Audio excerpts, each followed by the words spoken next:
Welcome everybody to another exciting episode of HomeKit Insider. You've got me, as always, Andrew O'Hara, and joining me this week, I am thrilled because we have President and CEO of the Connectivity Standards Alliance, Tobin Richardson. Thank you for joining me so much. I know we've talked at least a little bit in the past at random things, but if you want to give people like a little bit of an intro, and we're going to get into the news, and then we're going to talk more about Matter. So, tell us a little bit about CSA, how you got there, and all of that. Awesome. Thanks very much, Andrew. Great to see you again. Yes, and we've definitely had an opportunity at fun random events like the Consumer Electronics Show and others. So good to see you here in this medium, and great to be talking about Matter. A little bit about myself at CSA. I've been with the organization just over a dozen years.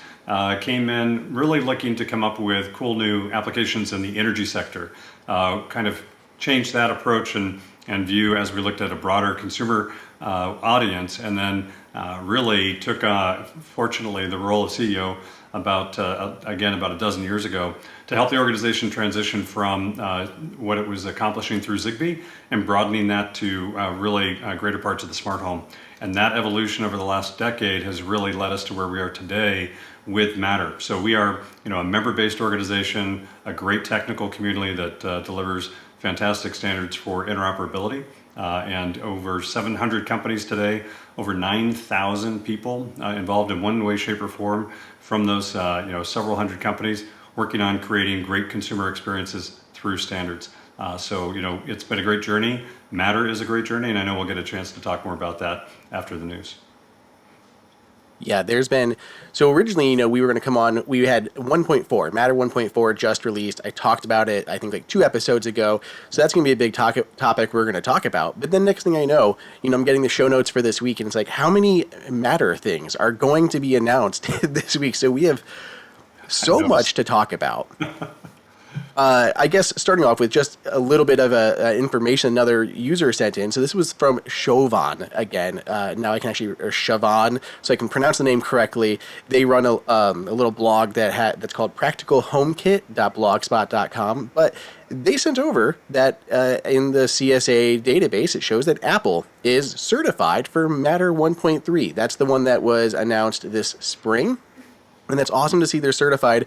Exactly. One of the things that I know I want to ask you a little bit about is it's so opaque with when things are certified versus like available, because we see like a lot of robotic vacuum cleaners. They're certified. They've been certified since March, but none of that is actually available. And I expect something similar here. This is showing that Apple is certified for Matter 1.3, but we don't actually know if Matter 1.3 is on these devices or not. So it's at least interesting to see it certified, and it's really helpful to have that database, but I feel like there still needs to be like a second database of what's available versus like announced versus available type of thing. Coming to a store near you soon. Yeah, what we track are, of course, the certifications, and we're a standards organization, and it is a great indicator of what's coming, right? And of course, it's always up to the companies in terms of when they're releasing those. And different companies have different product plans, different product development cycles, and so of course they will follow that. In terms of how they're looking at when to bring products into the market. Some of those will take a couple of months. They may be, doing the certification right before they launch, and others may be doing that just as a proof of concept before they get into it. So it may not be in it for another year or two. And of course, we saw this with Bluetooth, with Wi-Fi. This is really just how these companies come to market, and the place that they put the standard component as part of that path. For sure. It has always been my theory, my working theory on the show, that Apple is like really ganging up on like all the Matter stuff, and then they're going to launch their like big smart home initiative in the spring, and then they're going to be able to support like everything like right out of the gate really fast, and it's going to be very impressive instead of this slow staggered rollout. So I feel like they're just going to stay quiet for right now and then try to wow everyone in the spring. But that's just my personal theory of what's going on. I'm a little biased. I'm wowed by all of our members. I love what they're doing. I love what Apple's doing. I love what all the other platforms are doing, whether it's Samsung, Amazon, and Google, and LG, and others that are stepping in. So I'm always excited. I'm always excited to see the steps that they're taking. I recognize fully it's a journey for them as well. So they've got to come at their own time and in their own style too, right? I mean, this is it isn't just about we got a product, let's launch it, let's get it out. A lot of these do these in bundled forms. So as you said, perhaps that's how Apple wants to do it, and that's great. More power to them. Well, speaking of Apple and their stuff, more news coming out this week from them. Apparently, this is from Mark Gurman, I believe. He says Apple is once again considering doing a full set-top TV, like a whole actual dedicated TV. This was something that was rumored for like over a decade ago. I think Walter Isaacson quoted Steve Jobs as saying, "I finally cracked it" about a TV back in 2010. I still don't know how much this makes sense, in 2024, 2025, but it's very interesting to see how Apple could maybe expand its smart home strategy, the Apple TV interface to a full TV, but I don't know. Apparently it might be in the cards again. Of course, I would expect it would be, Matter capable, since TVs and everything are now supported in Matter. I've got a few Matter-enabled TVs already, so, if they do, I'll have to add another one to the mix. My wife and my kids will probably enjoy that, maybe. I mean, I love being able to turn it on and off, and I'm not sure, I believe it's through the HomeKit versus the Apple TV, but it is really nice being able to set like that good night scene and having the TVs turn off. So if you have something that doesn't have an Apple TV connected, I really like that functionality, or even just changing inputs and everything. I 100% believe that they should have Matter in TVs, and more need to roll that out. The integrations are getting a lot better, and the experiences as a result are getting a lot better too. And we've had things like casting through Matter, and of course all the controls that you can basically turn a TV into a controller, and that is the interface really meeting consumers where they are in terms of how they want to interface with all the devices or the experiences with their connected objects.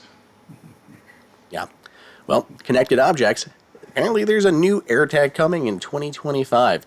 So we talk about a lot of the Find My stuff. There's a new locate tracker, by the way, from Journey, which I thought was cool. So I'm going to check that out. But Apple apparently is working on a new second-gen AirTag, first hardware refresh. They say they're trying to make the speaker harder to remove. That way people can't use these to track people and then remove the speaker so people can't find them. They're supposed to also be higher precision. So all of that sounds good, but apparently, yeah, coming in 2025, second generation version of AirTags. Very cool. Well, more into the Matter news again. Amazon has two new big smart home products, and I say big because we have the Echo Show 15 and the Echo Show 21 being announced. These are essentially photo frames that act as smart home hubs. They say they have much better speakers, more bass, and they have better cameras built into them. Of course, on the smart home front, we have Zigbee, Thread, and Matter support built in, so these will act as Matter hubs. They include wall mount hardware, and then the countertop stand is an extra charge, which is interesting because Wes and I just talked on the last episode about what Apple's strategy would be for their smart home display. It sounds smaller, but maybe Apple will go with a wall mount in the box and then a tabletop stand separate. I don't know, but it's great to see these. I very much want these kind of things coming out of the Apple camp. I might be a bit of a super user. I have these screens all over both my office and here as well as in the house, and but they all they're cool, and we put them in a guest room. So when my son's coming home from college or others, it's nice to be able to have kind of that interface, and people don't have to run out into the living room in their pajamas and things like that. But regardless, I love that you said more bass, because how can you ever go wrong with more bass? I know. I'm also testing out the Sonos Sub 4, which was an upgrade from my Sub Mini, and every time I'm watching an action movie, it's very intense. It's such a nice upgrade. I love having that on there. Very cool. Well, we have more new products being announced. So this is the Aqara T1 valve controller. This was teased on their social media. We mentioned on the last episode, and I've got one in my hand. This right here is going to control your water valve in your home. You can tie it to any water sensors so that you can have the water killed if there is a leak detected. And what I really like about this that I didn't know initially is that it works on several different types of valves. So the one that I have connected to it, if you're watching the video, works on your standard lever valves. So those are going to be, for me, like controlling my outdoor water or even the water to the house. But you can swap it for the standard kind of like butterfly ones that are like the small little wings. And those you're going to find on all of your sinks, on maybe your water devices in the basement, your toilets. All of those will have that kind of controller. So what I love about this is it's about softball sized, but you could put this onto any water valve in your house and then be able to automatically shut it off in the case of that emergency. I am quite bummed actually, because my main water line that I wanted to connect this to for my outdoor spigots, because we have to control those the most, especially with the variability in weather here in Ohio. But I have another pipe in the way and this doesn't fit. So I'm so bummed about it. It does work with Matter, I believe, if you have it. So this is itself is Zigbee, not Thread, and it connects to any Aqara hub that is Matter certified. So if you have like the M3, anything like that, it'll connect to that, then bring it into Matter, controllable with HomeKit and everything like that.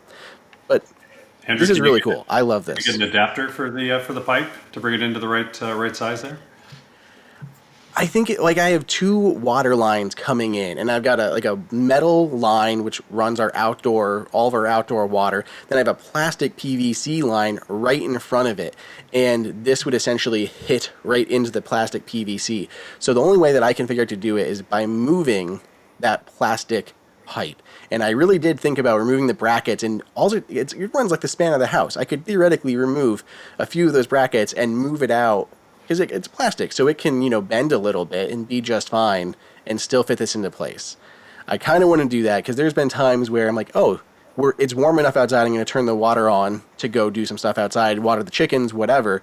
And the next thing I know, I leave it on, and then there's a water warning and the valve is still open, or a freeze warning. I'm like, oh no, and I have to go down into the basement, cut the water off so I don't blow any water lines. And something like this, I could get alerts that, hey, the temperature's dropped, and your valve is open, close it. I could create those automations and stuff. So something like this is hugely useful. Yeah, we're excited about the valves. Yeah. Aqara also had a second new product for at least the EU market, which is another Matter-enabled product. It is their smoke detector. So 85 decibel siren, smartphone notifications. If you have smoke detected, it can cut your HVAC system perhaps. Like if you had like an Ecobee or something like that, you can turn off your HVAC system if smoke's detected, so you're not like pumping it through your house. Unfortunately, we're not getting this here in the US. It's really difficult I've talked to, I think, the folks at Eve quite a bit about this, because they have, again, they partnered with someone to make a smart connected one in Europe, and just trying to get that to the US with the different certifications is super hard to do. So this looks solid, but just available in Europe at the moment. Well, I guess I talked about Ecobee. So they have a new feature coming out, not anything Matter specific this time, but they do have daily summaries and detailed insights in the app coming soon. These look great. It literally can show you how much energy you're expending, graphs over time of your energy consumption based on your HVAC, your heat, anything like that you're using. This looks really, really cool. Utility bill comparison, so overlay your utility cost and thermostat activity so you can have better insights into your monthly energy behavior and savings.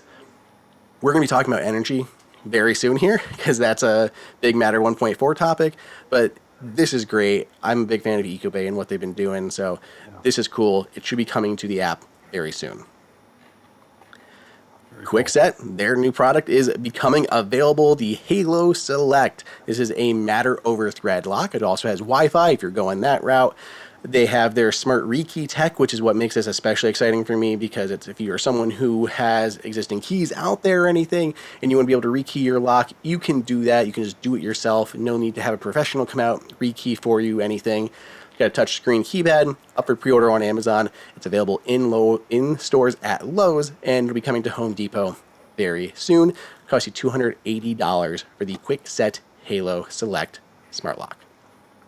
Love all these products. This is very cool. I feel like we're at the Price is Right or Wheel of Fortune. I'll take the lock for. I know, it's so. I'm like, how many things are launching? You usually don't see this because everyone's going to announce these things in January. And everyone's like, no, we're going to do it here before the holidays. Like, Yeah. get some sales going. Absolutely. Okay, I definitely want your opinions on this. So we're going to talk about Level Lock and their upgrade to Matter. And I personally feel this was handled very weird. And I don't completely understand the route that they've been going. And I've received multiple questions from our audience asking how this works and why is it this way. But so the way it rolls out. So first, it's coming to the Level Lock Plus users, which is like the one with like the touch sensitive outside ring and all that stuff. So it's coming to that first. I did confirm that the Bolt will be coming in the future. No date yet, but they will be upgrading the Bolt. That does have the thread radio, so that will get Matter eventually. To do this, you have to go online and fill out a form where you input like, yes, you have a thread Matter hub, which makes sense. That is a requirement, but you have to agree that you have that. Then you have to enter like your serial number and things like that. And then someone reviews this information, and then at some point in the future, for me, it took about 4 days, I think, you get an email saying, you look like you're a good candidate to upgrade your lock. And then they give you like the code in an email itself. Like you can't even generate it in the Level app. They give you your code, your pairing number, and QR code in the Level email, and then you go back to the app. You remove it from Apple Home, which makes sense because that's how it works with any accessories. You're upgrading to Matter, so that's understandable. But you remove it from Apple Home, then you go to re-add it to Matter, scan your email or enter that code, and it'll onboard and go through all that stuff. It seems like a lot, especially with the whole email back and forth thing. And then on top of that, at least for me, it seems like it removed HomeKey support, which I also don't understand because I have another Matter-enabled lock from Aqara that works over Matter, but also has HomeKey. So I don't know what happened there because it never said that HomeKey would not be functional afterward, but mine no longer works with HomeKey. So I don't know if that is expected or not expected, but all of that just seemed confusing. A couple other questions people had: will the Level Lock Wi-Fi connectors still work, or will they be defunct? I believe they should still work, but you obviously would get similar functionality directly through Apple Home, other than changing passcodes and stuff if you have a keypad connected. And if you have a regular Level Lock, that one will also still work as normal. People ask, like, if you had two different ones, would they do things differently? Both of them, Matter and not Matter, will show in the Level app the same regardless if it's Matter or not Matter. So I don't know. It just definitely seems like it's been a little bit of a weird process, especially other products that I've upgraded, like the ones from Eve. It never seemed to be this convoluted. It's interesting. Yeah, there are different ways to support different products on different platforms. The whole notion of multi-admin support in the Matter standard should allow you to kind of move between those. The ability to get the access to those. Yeah, I'm not sure. That would be an interesting conversation to have to understand that. Different companies are going to use different ways to get their products onto a network where they can see that interface through the app. And so it may be, without presupposing the rationale here, maybe that they're looking to continue a meaningful relationship with the consumer through that, or to enable. I was going to say perhaps preparing, but I don't think that's what's happening here. So interesting. Yeah. Well. Yeah. Find out.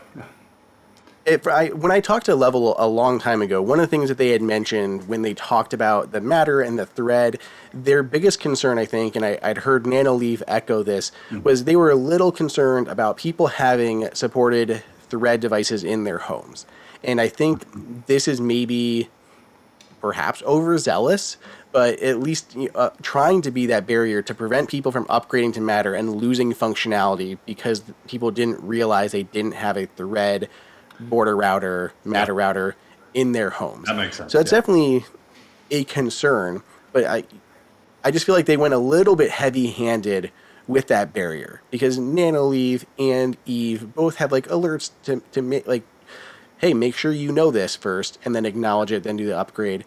But maybe they just wanted to be extra sure that they didn't leave people with bricked devices, which I can understand, especially for a lock. You can appreciate that, right? I mean, you can appreciate that they're gonna want to manage the process as we have a new technology. one, the understanding of the companies, the understanding of the engineers, the understanding of the customer interface for those companies, and then the consumers themselves, right? And to your point, do you have the right infrastructure in place to add in one new device? And as we see the rollout here, we're just 2 years in, but we know that this takes years for kind of a full rollout. And how long did it take for everybody to have a singular Wi-Fi access point? And that took a long time. So during that kind of early transition, making sure that one, that the device works properly, so that they're removing the notion of the technology piece so they can get to the user experience. Some of this will be solved through how the Matter standard works in terms of joining, pairing, and the device support, but the network support. But how companies decide to onboard new devices into their app, into their networks, that part is still, of course, always should be left to the companies to decide how to engage there. But again, like you said, it's an interesting way to do that. Yeah, I think there's just been a little confusion from people on how, because I didn't even know. I had to Google, and I got their press release. I had to Google how to upgrade mine to Matter because I saw nothing in the app, nothing in their press release, and I had to Google it, and then I found like a form. I'm like, oh, I guess I filled this out. So it definitely a lot of this stuff with Matter is informing people and making sure that they understand how this stuff works. And I think everyone's still trying to figure that out a little bit, especially with the fact that HomeKey was seemingly removed. Yeah, I can't explain that or really comment on that one, but I think your earlier point, it is about helping consumers understand this in a uniform way, so that you're getting the benefit that you want out of the Matter-based products. For sure. Well, I did reach out to Level to see if they were able to give me any information on the HomeKey aspect of it. If I were you right now and you rely on HomeKey, I wouldn't do the upgrade until we kind of figure that out. I had not received a response back by the time that we were recording this, but when I do know, I will let everybody know. Cool. We do have more Matter news, this is very cool for those that are techie out there. I know we have a lot of people who get into doing a lot of like their own programming, so this seems cool. Flic has announced the world's first scriptable Matter certified controller. So this seems pretty neat. It's basically a small box, and you can write your own smart home code to control your Matter devices. This is very cool, very unique. I have not seen, obviously it's the world's first, but I hadn't even expected this on the list of new Matter devices to launch. Yeah, I met with some of the Flic guys, and they have a lot of cool things coming through, so we're always happy to see innovation here. I think things like this will make it easier for not necessarily different device areas, but really different experiences. So this is a great plug and play approach and a fun way to customize. So very cool. I like the Flic stuff. Like their round controller button is very neat. So I probably am not going to get... I moved away from this. I did a lot of the Raspberry Pi and the early HomeKit day stuff. I made my own camera out of a Raspberry Pi to do stuff with. But it's gotten easy enough now that I don't need to tinker too much. But I love that this is an option for those that want to continue to do that. I feel like it makes Matter better for those that are advanced users. This is all part and parcel, right? It is, I spent some time with the Linux Foundation team yesterday on some of the open source work that they're doing. It is about an open source and open approach to technology. The more open it is, the more manipulatable it is. I don't know if that's an actual word, but the better you're going to see innovation. You'll see better stability and reach too. So while it is really important for the masses that they have just super easy, super simple engagement with these devices, because that's how you're going to get to the other 75% of homes to really get smart experiences. You have to make this malleable for the rest of us, and I think that is a really important element. I hope we never get away from that, and I hope we continue to see cool stuff like that. Absolutely, for sure. Okay, I want to jump in, talk about all of the Matter stuff. We have a lot of questions and listener questions and stuff. But before we get into that, let's take our break for the episode and thank our sponsor, Shopify. I absolutely love Shopify. You guys know that. I love shopping on Shopify, and as a previous web developer, I loved the ability to work with Shopify because it is so easy to implement. It is that one-stop platform for whether you are starting your own business, you're tiny, you sell one thing, you sell digital goods, physical goods, whatever, or you're a massive company. All of these ones that I love shopping through, it was funny because I started recognizing the checkout process, and it took me a little while to realize that it was Shopify. And this thing that I had known to start trusting was that Shopify checkout process. When you're going to a new store, you don't recognize what that cart looks like, and you're like, should I put my credit card information in here? And you get a little bit nervous. But as soon as I hit that checkout button and it pulls up that familiar shop interface, I'm like, oh, I feel completely safe here. Plus, it supports things like Apple Pay, Google Pay, PayPal Pay, all Shop Pay, all of these different ones. They make it easy and trustworthy. Plus, as a consumer, not only is it easy to pay for the business, it helps conversions, and then it kicks over that order over into the shop app where users can track it. They can review it. They can converse with the actual company. There's so many benefits to it. And another thing that I had recently learned was how you can have that shared inventory system between a physical store and an online store. I think that's amazing, especially for smaller stores where you want to be able to start offering both. You want to start offering stuff online, or you want to start doing something like in-store pickups. And trying to do that a few years ago, I feel like would have been super hard to figure out how to program that and logistically handle doing all those things. It's fine. Shopify can do that for you. Allbirds, Rothy's, Brooklyn, and Nomad, Moment, all these companies are relying on Shopify. You can tell just by that checkout process. Plus, Shopify has these other benefits that can help you optimize your pages. They can use AI to help with conversions, with your marketing. They can do all these things like add-ons. So you're adding like a phone case or something to your cart, and you can just have all these things that are compatible with it to help increase that average cart size.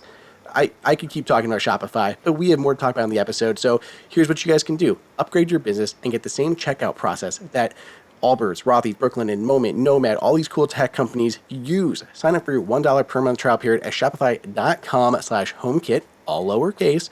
Go to shopify.com/HomeKit to upgrade your selling today. Shopify.com/HomeKit. Okay, Tobin, give me a rundown first of where Matter is. It's been 2 years. Yeah. We no longer have to say Matter, I'll believe it when I see it. We can actually just say Matter is here. It's been 2 years. Yeah. How have things been going? Where do we stand today? And then we'll expand from there. Sounds good. Yeah, I appreciate it. And again, I appreciate the opportunity to come hang out with you, Andrew. This is a great forum, and also cool to walk through the news with you. Sometimes I'm able to get through the news. That was a lot. That was awesome. So I'm looking forward to even more on the Matter device side. I think the news reflects kind of where we are with Matter. We're seeing real products. We're seeing real implementations. We're seeing those at scale, and we're seeing great support across the platforms. That's in terms of 2 years in, it's a massive milestone. It's fantastic. We also live in reality. We know we had a lot of learning to do along the way.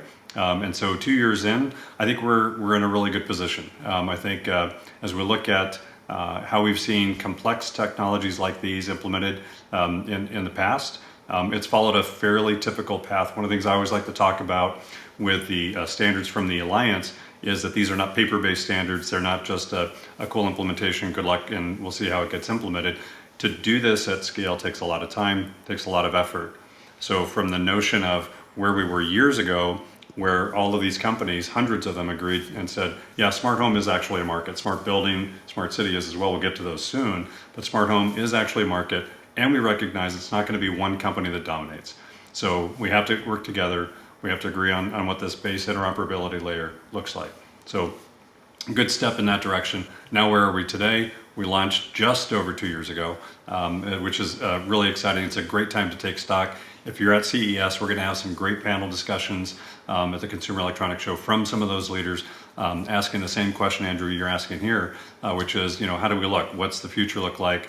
What have we learned so far? So we've learned, a lot about stability. When we talk about the implementation of a standard or specification, it looks great on paper. Some of the finest minds in the industry, both in computer science, we have PhDs in physics, we have PhDs in electrical engineering that really kind of marry together the cyber and physical worlds into devices. We all know that's not easy, and we know that that this is the right answer to accomplish that. So it is a massive effort, a massive engineering effort, but a massive market effort too. And so we're through, I would say, the large part of the engineering effort. In terms of the real details, it is really about making sure that we continue to have the right device types supported so that you can get the cool experiences. So you talked about a lot of the really neat Matter ones. I have most of those. I don't have the flow control valve yet, and I really want it. So I'll be buying that soon. But it is making sure the device types are there. Second, the biggest thing that we've seen, and you talked about it with the level lock, is joining and commissioning. And joining and commissioning has always been the bane of a lot of smart home networks. And so we've, Matter is really a unifying standard. It's not necessarily a new technology, because if you bring in a new technology, you're just creating another one. It's really about bringing everybody together so that we're unifying on one approach. And that really solves that on the joining and commissioning part of the device and the smart device. So we've learned a lot, not all of it pretty, and that's fine. I think we expect that it's not going to be, an easy, slick road, because that's how complex technology works. Getting companies that are trying to, compete against each other in the market to agree on what they're going to do together, also a tough part. But that's the reason for being for organizations and communities like ours to help bring all those folks together, agree on what that looks like. So really good in terms of our progress to date. Really strong. A lot of important learnings, especially on joining and commissioning those parts, and stability of networks, and making sure that these products and devices join a network in a simple process. And you've described some that are easy and some that are less easy, and and I think that's one of the things that's really useful. Where's the future of Matter? You also asked about, I think it is continuing to improve the quality, getting to really, we have an interop lab that the Alliance maintains. It's supported by a lot of companies. If you join the Alliance, become a member, drop on in, come, bring products, beat them up against all the other Matter products out there. You'll learn a lot and accelerate your product and time to market. So as we look at that part, we're still going to learn more. We'll bake those back in. We're at version 1.4. While we're bringing in new device types, we're also bringing in improvements to the spec and the standard. And so I think the future will continue to do a couple of things. One, we'll look at new device types that are still coming. So we know cameras are in development. That's a particularly tricky one. So the companies are working hard on that. We'll look forward to that in the next couple of releases. And of course, the companies will decide when that happens based on when they're ready to push that through. But we'll continue to see a lot of quality improvements. And that's the benefit of both platforms supporting multiple device types, multiple functions within device types, and then seeing how these work across platforms. And so, if you've got three different axes there that you've got to work against, it is definitely a big challenge to sort through what that looks like. Fortunately, we have, we have the right companies and the right engineers focused on that. And then lastly on this part, I think it is about the use cases, right? This is not technology for technology's sake. It has to be related to some value, to some user group that, and quite frankly, that people can actually put a product to and put into the market and make a profit. And so we have to recognize and allow and ensure there's an economic component to that. Otherwise, why are companies participating in this? They have to have something to sell to somebody. And so on the use case side, I think especially in Matter 1.4, we're starting to see a lot of functionality really focused on things like energy management.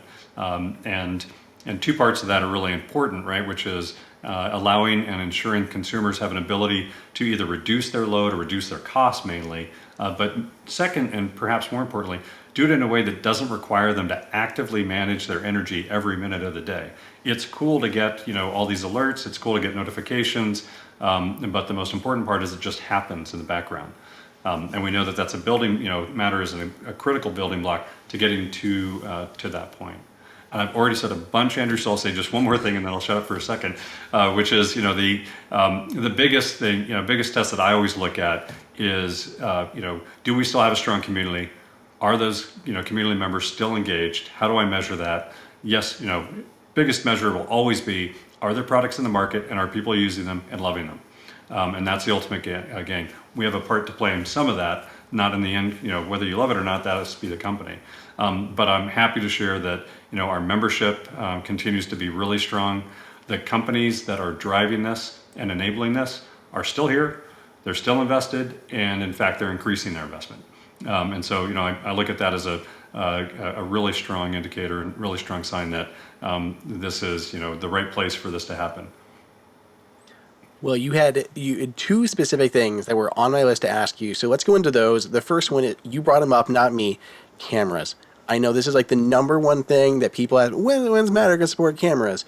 You said next couple releases, so you guys are on biannual releases, so that could mean like March or next fall with Matter 1.5 and 1.6. Yeah. The second question with cameras is, can you tell us anything about possible resolution support? Like, what you guys are targeting? Obviously, Apple Home, we're limited at 1080p, which I think is too low in these days. What does Matter kind of thinking there with around cameras? Because there's a whole lot of stuff between even just streaming versus recording and all of that. But can you tell us a little bit more about the cameras that you guys are working on? Or Yeah, the spec at least? I will just say personally, I'm really excited about cameras coming. Can't happen soon enough. At the same time, I'll give you the, kind of the answer you'll love, which is, it's up to the member companies. It is really on them in coming to an agreement on and you talked about it, right? What's the right resolution? What are the trade-offs associated with that resolution number? How do we support compatibility for devices in the field? And those are all on the table for those companies to really decide on. And then once they agree, our process is we agree on the specs, we agree on kind of what that will look like and the first implementation. Then we actually start implementing it and playing with it. And so we don't release updates until companies have brought products in and actually beaten them up using the standard. So while it could be in the next two, which I mentioned, it really ultimately will be up to those companies. So call your favorite camera company, encourage them to accelerate. And of course they're working really hard. They're working. There's a lot of good investment. There's a lot of good support for it. So it's coming, and none of them will ever be soon enough for any of us. But we have to respect and understand that it's a process to get there. It's just all the time. That's what everyone's always going to have cameras. And I think it's for two reasons. One is because HomeKit is behind with its 1080p resolution. Like, we have so many cameras that come out with 2K and 4K options, and while you could stream in those using those manufacturer apps, that's really put Apple behind. So I know we're hoping it's going to increase from a specifically Apple Home use case, but also the other big player. Literally, when I was getting people sending in questions about this, was when is a company like Ring going to support Matter more openly? And I know Amazon is big into Matter. We just talked about two of their new products. But Ring is going to do diddly until we have cameras, because half their stuff, most of their stuff is all reliant on cameras. And I think Ring would be a huge player to bring in a lot more notoriety and understanding of Matter. They have a huge consumer base, so to do something like that, I think would really help. So I can see where people are coming from in wanting cameras. Oh, absolutely. And I think I will cut this part of the video and send it to the Tiger team on this. But in all sincerity, cameras are something that I think when we talk about smart home devices that people know and understand, and it's really about going where they are and what they're using today. Cameras are in use all over the place, and it's been one of those killer apps, if you will, for smart home that people understand the value. They want the value. Do they earn more money from it? No. Do they enjoy better security and peace of mind? Yes. So that's one of the big selling points. And if you can connect it, get the right kind of notification, have the right kind of routines take place when certain things are detected on cameras, there are a long list of great areas of value for consumers to get as a result of cameras being integrated and part of the Matter ecosystem. So it's inevitable. And again, like I said, none of this will ever be fast enough because we're excited about it. And so and that group is very excited, and they're putting a lot of effort into it. So it's coming. Okay, good. Well, second thing that you mentioned in that intro there was Matter 1.4. This is a huge one, and personally, I was shocked by the number of new devices that were added in that category, because I was worried after the launch of washing machines in one update and dryers in the next one. We're like, energy management's going to be a similar thing. We're going to get half of the equation at once. But no, you guys brought everything from solar panels to like the converters to the battery backup systems to EV chargers. Like you basically ran the gamut there for energy management in 1.4. It was really impressive.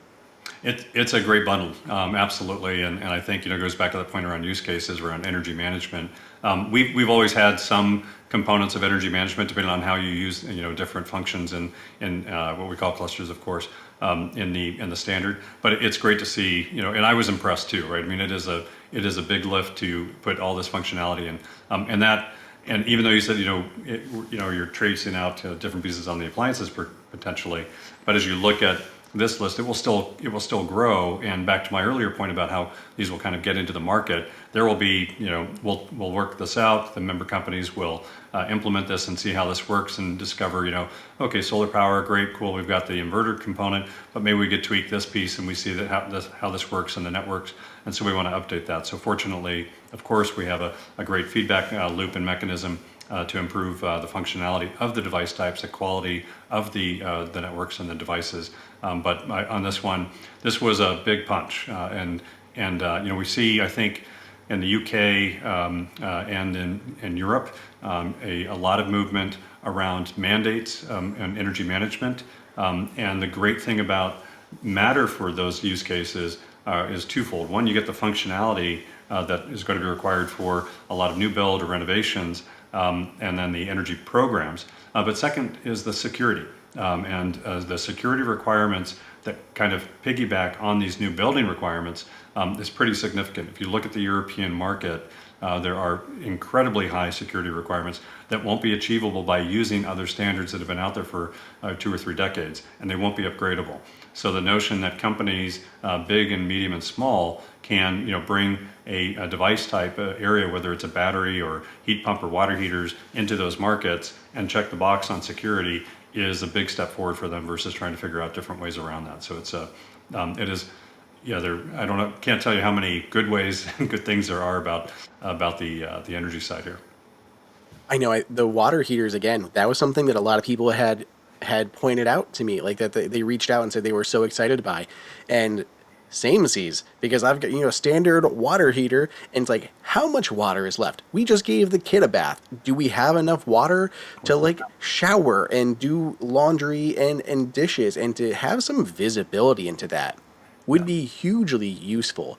So yeah, that is like an excuse now to be able to buy a new hot water heater whenever we start to actually see products updated with that, because that's pretty cool. Yeah, no, it is really cool, and we continue, by the way, on appliances to move forward too. So I've got a couple of now. I love all of our member companies, so I won't call out which one, but I've got a Matter capable washer and dryer that we just put in 2 weeks ago, and I'll be in a lot less trouble at home as a result because I'm not really disciplined on that side. Yeah, that brings me to my next question, which is I feel like there is some slowness on some of these other ones. I mean, when we're looking at appliances, we've had smart appliances for ages, and yet we've now had some of these have supported Matter, and we've had like no announcements on, or at least very few in terms of dishwashers, washing machines, dryers. Like there's not that many. What is the CSA doing? That you guys have control over, of course, that can help move that process along. Appliances are huge. We've never really had them in Apple Home on our side. So that's a huge addition, one of the biggest perks of Matter for an Apple Home user. But I'm seeing water heaters. I'm like, personally, at this rate, I don't expect to see a water heater for at least a year and a half. I mean, how can we kind of speed these things up, or what's the plan there to help that? Well, this is going to sound silly, but the best way to speed things up is to, call your local water heater provider, or whoever that is, and ask them for a Matter-enabled device. Now, I'm being a little silly on that front, but, I go back to the point I made earlier, right? These are big companies. Some of them are medium-sized companies, so they have, long product, life cycles and also long product development panels. If you look at appliances, these are not devices that will sit there for 2 years or 3 years like our phones, right? It could be upwards of 20 years. And I'll tell you that the washer and dryer that we replaced was 15 years old.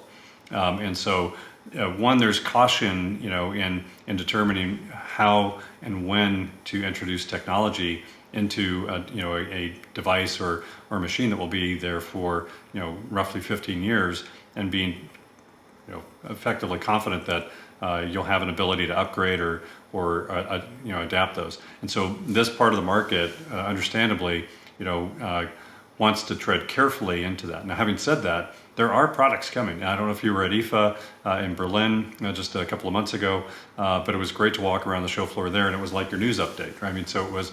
There were a lot of. In fact, you mentioned some of them, Aqara and others that are bringing products into the market. Those products, a single matter-enabled refrigerator by a company like Bosch Siemens, it will be in the millions. And while that's a European market, that's how we expect these to roll out as they look at matter enabling these. Some of these companies have made pretty significant announcements and commitments to bringing matter products into the market, and I think, quite frankly, that will encourage others to ride along, because it will convey that, yep, okay, I've got to build a product for 15 years, but I see this giant doing it. They figured it out, so I know it's going to be a safe bet, and this is the right technology, right? So I think they all understand, it's going to be a couple of core networking technologies, and it's going to be matter for the interoperability. So it is matter, at this point, simply a matter of getting folks kind of up to date on that and getting them engaged in the process. Yeah, it's something weird, like a water heater. I can't even tell you what brand my water heater is. I know my stove, I know my dishwasher, fridge, washing machines, but a water heater, I couldn't even tell you. Like, I don't even know who to go call. Yeah, exactly.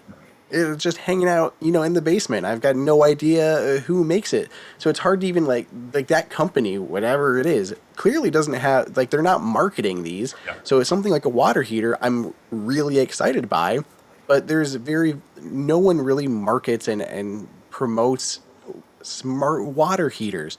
So I'm hoping that there's going to be some driving force to get them to upgrade that stuff. There are, and it comes in a couple of ways, right? So I mean, two things with the water heater. You and I are probably more technically savvy than most, but I don't know how you are in installing appliances. I've installed every single kind of appliance, not in the last 5 years. So you have installer networks, right? So the installers need to know what to do with this, and it's not just a matter. We saw this with smart meters in the UK 10 years ago, which is you have installers that know how to put a meter into the wall. Now, how do they make sure that that's joining the network and getting paired to a controller device? So you're now also talking about these installer networks that take this on and tackle this. So there's an education component. So appliance manufacturers need to think about that part of the experience for setting up an appliance. The second are the retailers, right? So you and I don't track water heaters probably as directly. I do know some of these, but you'll see those at a home improvement store. Whether that's Lowe's or Home Depot in the U.S. or in other stores globally, that's where you're going to see them. So it's the purchasing side from those stores to say, right, we're going to bring in our regular ones, but we're also going to have connected products. And so it's getting to that part of the value chain to make sure that they're aware of this, aware that their consumers want this, and they know their customers better than anybody. And so I'm sure they're hearing from customers that they would like to have these new connected products, but it's a rollout piece, right? So, like you just said, you don't know who the water heater manufacturer is, so a lot of folks may not think that you could have a connected water heater and the value there. So we're just early on in that process. I'm hoping and expecting that will kind of that level of awareness will increase, and you'll see that happen. Good. Well, it's been a similar topic on the show of things that we talked a little bit about at the beginning of how there's the database with items that show up. Yeah. What is your, as a overarching view, how come we're seeing so many devices like the robotic vacuum cleaners? What do you think the holdup is for companies to release those updates? Do you think, is there some barrier? Because we've seen Eufy, Roborock, Ecovacs, I think another one that I can't think of off the top of my head, but I know there's a bunch of really big names that had these certifications done in March, right? And the products are already available, so it's just a software update. But so far we haven't seen any of them hit. Can you think of anything that could be holding them up? Obviously they have their own strategies, but the fact that it's the entire marketplace is not giving us robotic vacuum cleaners. Can you think of anything there that would be slowing that down? Again, I'll defer to our colleagues at those companies themselves. I think, the things that they should expect, one, from the standard itself, that it is delivering the functionality that they want to add in. The support for the ecosystems and the platforms that their customers will use as either potentially indirectly through an interface or through their smart speakers and other things like that. So I think those are perhaps part of that discussion that they use in terms of understanding when it's time to update or bring in the smart piece. But at its core, it is about their strategy and their ability to win minds and margin and market share.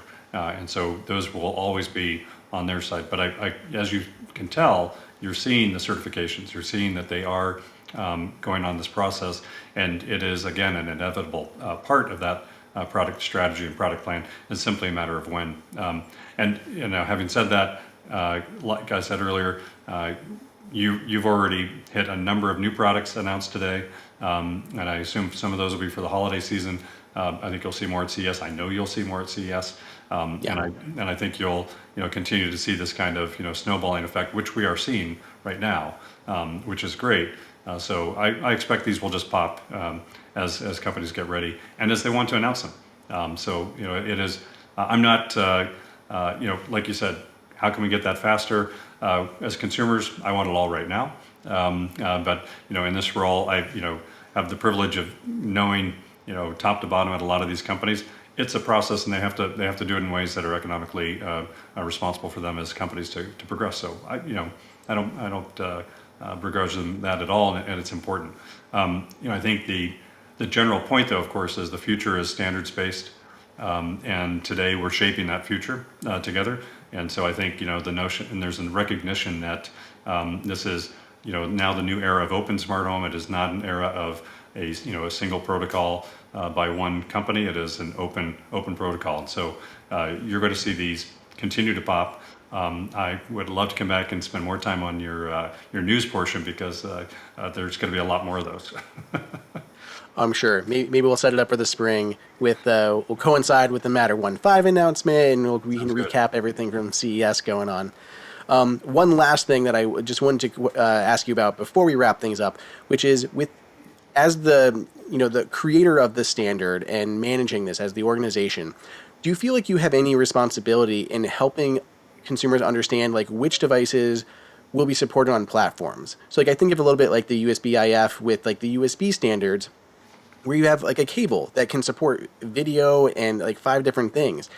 And in the smart home space, cool, we can say things support Matter, which is great. But then you have Apple Home. Okay, Apple Home supports Matter. And then we had for a while there was a air purifier that was Matter certified, also great. And Apple Home without Matter also supports air purifiers. But Apple Home didn't support that recent Matter spec that added air purifiers, so that device was not compatible. How do people know, an average consumer, because you can say Matter all you want, but how do they know what is and isn't compatible with different ecosystems? Is there any way that consumers are supposed to understand that, or how are they supposed to figure those things out? Yeah, no, it's a great question, and it's a really important point. I think as a community, we do have a responsibility, and that is now how we execute that and how we make that possible. It happens in a couple of different ways. So one, you're able to get to the database. That's not really something that we're going to expect consumers to do, right? I mean, the whole notion is if it has a Matter logo on it, it should perform as you would expect that product to perform in the way you would expect, and that's the expectation. We recognize that in the first 2 years, not all the functions are supported within each device type, and again, we recognize that that's natural. So how can we support consumers generally along that path? And we're looking at some different ways to do that. I can't really share anything now because we're still in development, but we have to do that in concert with the product manufacturers and the companies. They own the relationship with the consumers, and while I firmly believe we do, as a community, have a general responsibility to make that process and everything around that process easier for consumers. We do this in partnership with a company, so I'm confident we'll find a way there, because we're all focused on a win here in terms of getting to that point of just ubiquity in terms of the standard, and more importantly, ubiquitous experiences in terms of devices just simply joining, getting all the functionality you could possibly want out of it. Sounds good. Anything you want to leave us with as we wrap the episode? I think the other part, it is hard to make, complex technology easy for consumers. So I think, that's something that this audience probably knows more about than any. And I think what's important to recognize, in addition to everything we've talked about, this open era of open smart home, is this notion of partnering with other technologies. And so, we have great relationships with other sister standards organizations like the Thread Group, the Wi-Fi Alliance. We just had our member meeting in Budapest 2 weeks ago. We welcomed the new CEO of the Bluetooth SIG, to give an idea of, that at the leadership level, we are tightly tied, because we know that none of these technologies by themselves make interoperability work. And so I think, that's important for this group to understand that it is really about this kind of journey, and everybody kind of locked arm in arm to make sure this works. And this is an exciting time. It's a really exciting time. And so there's a lot of hard work ahead. There's a lot of hard work behind that we can now celebrate, like the news today that you shared. And that was great. So I'm really grateful for the time, Andrew, as always, and look forward to talking again. Absolutely. Thank you so much for joining. Hopefully we'll get to meet up again in January at CES, and we'll have a lot more Matter news, I'm sure, coming throughout next year. Sounds like it's going to be a very big year for the smart home, so very excited about all of it. I would think so. Awesome. Well, thank you everybody for joining us for this episode. Do what you guys do best. Give us a 5, 10, 100-star review on your podcast player of choice. You can check out the video version of this over at youtube.com/HomeKit Insider. You can send me questions at Andrew_OSU over on Twitter. You can also find me on Blue Sky, because that's where everyone's going now these days. Or send me an email, Andrew@appleinsider.com. And I'll catch you guys in the next episode.